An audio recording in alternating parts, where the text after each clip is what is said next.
Je voudrais simplement apporter un témoignage. J'ai le souvenir d'un jeune homme dans les années 95-96 qui est venu frapper à la porte de la municipalité.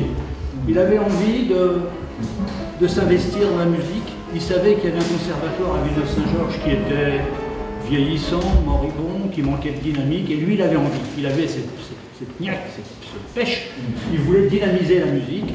Et je me souviens de ce jeune homme qui est venu dans une réunion où j'étais à Juin, organisée par le maire de l'époque, et puis il nous a expliqué qu'il avait envie de redynamiser l'éducation musicale. Il voulait que les professeurs du conservatoire se rendent dans les écoles. Il avait un véritable projet pédagogique. Et évidemment, c'était extrêmement intéressant. Et le maire de l'époque, qui était Roger Grésil, on l'a embauché pour être directeur du conservatoire. Et si ma mémoire est bonne, c'était son premier poste. Il était assez inquiet, ça se comprend, parce qu'il s'est retrouvé à être le patron de ses anciens professeurs. C'est assez atypique, mais c'était une réalité. Donc il était assez ému de cette nomination et un peu inquiet parce que c'était pour lui une nouvelle étape.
au travers de ces 35 années de service et d'engagement que je vous remets au nom de Madame la Préfète, mais aussi en mon nom personnel et au nom du président de Grand Orly-Seine-Bièvre, Michel Leprêtre, et du maire de Villeneuve-Saint-Georges, la médaille pour ses 35 ans de service et de dévouement pour les collectivités locales. Je veux vous adresser mes chaleureuses félicitations pour votre engagement au service de cette belle mission d'éducation artistique que vous incarnez et faites vivre ici, dans ce conservatoire de Villeneuve-Saint-Georges.